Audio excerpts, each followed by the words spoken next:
Aujourd'hui, je voudrais vous parler d'un objet omniprésent dans la Wehrmacht, et pourtant relativement obscur et oublié. Je pense qu'il n'est pas nécessaire que je vous présente la MG42, très populaire pour les amateurs d'histoire militaire, et même pour le grand public.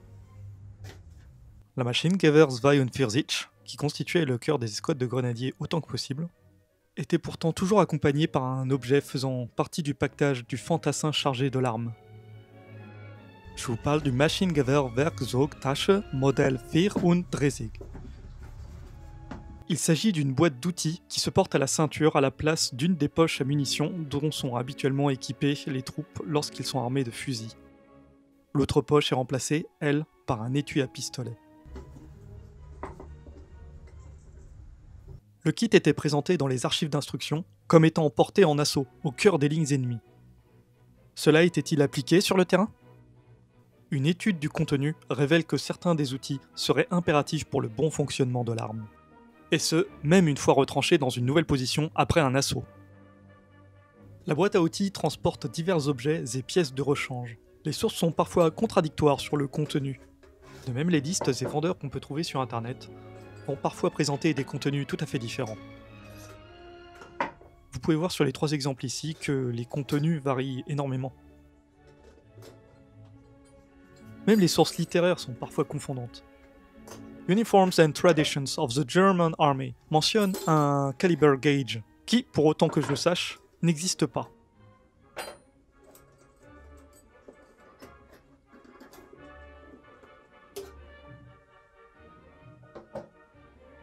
Il semble néanmoins que le 3e exemple de la liste précédente soit de loin le plus proche de la dotation réelle. Et comme souvent, un tour sur le site mp44.nl présente un kit complet et détaillé, qui me semble être le plus proche de la réalité.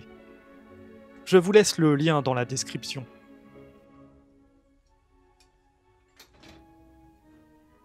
Une précision avant de vous détailler le contenu de mon pack. L'armée populaire yougoslave possédait des MG53, qui sont des MG42 capturées ou construites après-guerre avec des machines-outils récupérées.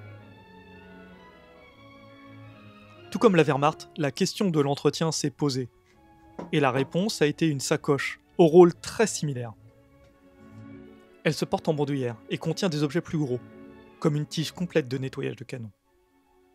Cette sacoche est parfois présentée comme provenant de la Seconde Guerre mondiale, par des vendeurs peu scrupuleux ou peu informés. La sacoche n'est pas immonde, mais ne correspond pas à l'équipement pour un servant de mitrailleuse en 1944. Il faut bien la boîte d'outils modèle 34.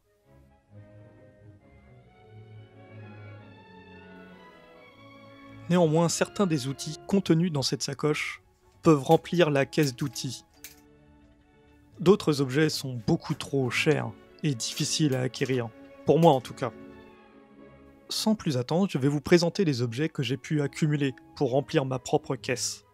Peut-être cela pourra-t-il vous donner des idées pour remplir un jour la vôtre.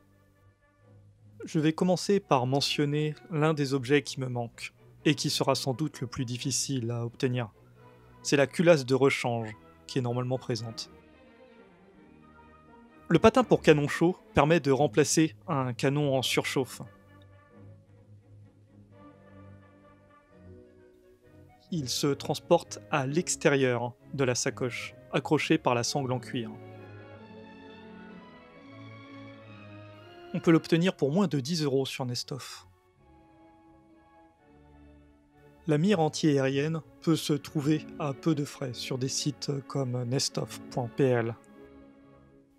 Après un petit travail de meulage, celle-ci se cale parfaitement sur la MG42 Airsoft à l'endroit prévu à cet effet. La sacoche yougoslave contenait une cordelette de nettoyage de canon. Je l'avais mise dans mon kit, mais après les recherches effectuées pour cette vidéo, je sais qu'elle n'est pas censée être présente. Je vais donc l'enlever. J'effectue ici un petit aparté pour parler des modèles de chaînes qui peuvent exister et qui peuvent être présentés comme historiques. En bas se situe une chaîne de carabineur 98K, présente dans le RG34, dont nous parlerons peut-être un jour. C'est le kit d'entretien que vous apercevez à droite. En haut, nous avons une chaîne de STG 44. Celle-ci est stockée dans l'un des porte-chargeurs du STG. Pour rappel, pas de chaîne ou de cordelette dans le kit dont nous parlons. La burette d'huile est évidemment très importante pour l'entretien de l'arme. Je l'ai remplie avec du ballistol. Elle est achetée d'occasion, mais elle est identique à celle qui était présente dans la caisse d'outils.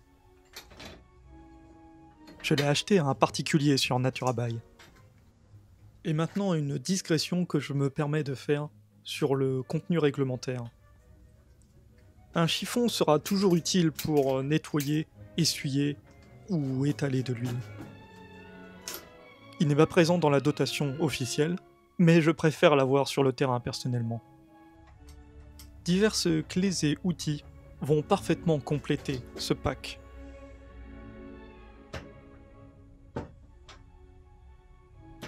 La clé noire vient du kit yougoslave. L'autre est une dotation personnelle. Ce n'est pas très réglementaire, mais ça a le mérite d'être historique et d'être utile sur le terrain. Lorsqu'il y a une arme airsoft à réparer, au moins nous sommes équipés. Le tournevis de même vient du kit yougoslave. Il a la même fonction, pouvoir être utile là où il en a besoin.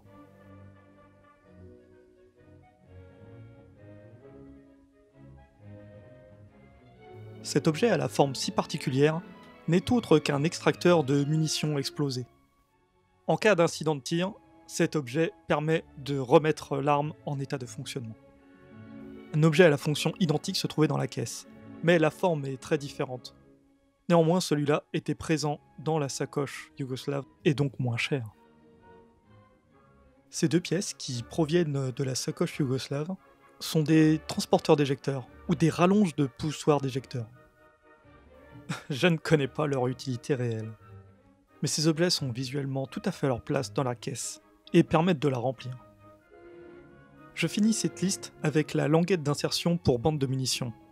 Mais personnellement, je préfère la stocker avec ma caisse de munitions et mes munitions. Je n'en ai qu'une seule pour l'instant. Par conséquent, pour le moment, la boîte d'outils en reste orpheline. Cette languette a été achetée sur Nestoff. Je tiens à préciser évidemment que les balles sont fausses et imprimées en 3D. Vous avez vu que le but de cette vidéo n'était pas de présenter un kit réglementaire. Pour ça, je vous invite encore une fois à aller voir sur le site mp44.nl pour voir le contenu d'une caisse d'outils remplie réglementairement.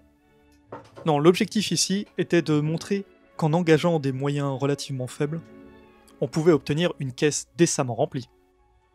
C'est toujours mieux que d'avoir une caisse vide, même si on en voit rarement le contenu sur le terrain, à part bien évidemment le gant.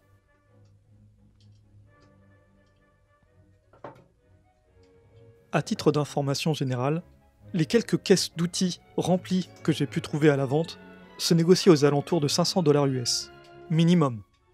C'est une belle somme. Personnellement, je n'ai jamais compté investir autant pour remplir une caisse d'outils que j'ouvre rarement et dont je n'ai pas d'utilité. Merci d'avoir regardé cette vidéo. Je remercie aussi les gens qui se sont abonnés dernièrement à la chaîne. On a quand même grimpé un petit peu en nombre d'abonnés. N'hésitez pas à nous écrire un commentaire, on aime toujours avoir des avis, ou parfois on a même besoin de corriger certaines erreurs. Je vous dis maintenant à bientôt et à une prochaine fois.